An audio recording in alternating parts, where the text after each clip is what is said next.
আগামীকাল বৃহস্পতিবার আর আমার বড় মেয়ে আনিকার স্কুলে একটা প্রোগ্রাম আছে। আর সেই প্রোগ্রামে আনিকাকে শাড়ি পরতে হবে এবং সাদা শাড়ি পরবে। ফোন দিয়েছিল আমাকে, দিয়ে বলছে বাবা আমার জন্য আম্মুর ছায়া আর ব্লাউজ সাদা কালারের নিয়ে আসো, আর একটা সাদা কালারের শাড়ি নিয়ে আসো আম্মুর। কিন্তু প্লেন সাদা কোনো শাড়ি ছিল না তুলির, সেজন্য সাদা শাড়ি নেইনি, শুধু ছায়ার ব্লাউজটা নিয়েছি।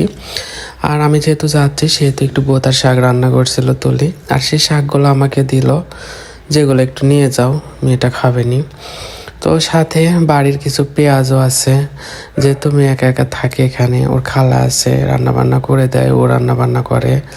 তো বলছে পেঁয়াজগুলো নিয়ে যাও, তাহলে আর শহর থেকে কিনতে হবে না, একটু খরচ বাঁচলে একটু ভালো হবে। এদিকে সব কিছু বান্ধে একদম রেডি করে আমার ব্যাগের মধ্যে উঠাইয়া দিচ্ছে। এইদিকে দুপুর 12টা বাড়িতেই বেজে গেছে, মানে সকালে ঘুম থেকে উঠতে আমার 10টা বেজে গেছে। তারপর ফ্রেশ হয়ে খাবার খেয়ে বের হতে দুপুর 12টা।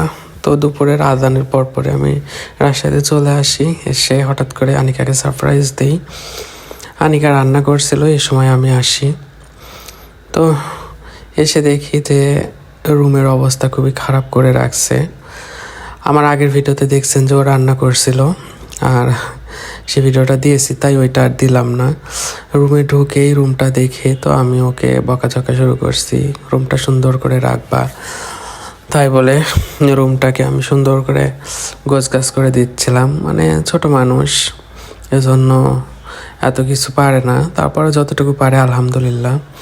রুমের ভিতর ব্যাগ ট্যাগ ছড়ায় সেটাই রাখেছে সব কিছু।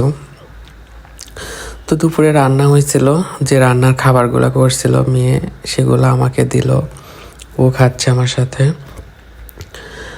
আমি বাসা থেকে যে বোতা শাক নিয়ে আসছিলাম, সাথে বেগুন ভাজি করছে, দিয়ে একদম ওই যে বিরিয়ানির মতো খিচুড়ি, এগুলা বাপ বেটি মিলে দুজনে একসাথে খাচ্ছিলাম। আর অনেক গল্প করলাম, বললাম আমাকে পানি দিসনি, খাইতে লাগে, তো আবার পানি আনতে গেল।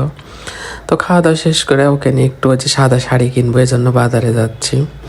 ক্যামেরা ধরছি, তাই ক্যামেরা ধরতে দেবে না, এজন্য দেখেন কেমন করছে। বাপ বেটি মিলে রেডি হয়ে তো বাজারের উদ্দেশ্যে রওনা দিলাম। বাজারে গিয়ে ওর জন্য একটা সাদা কালারের শাড়ি কিনবো আগামীকাল প্রোগ্রামে পরার জন্য।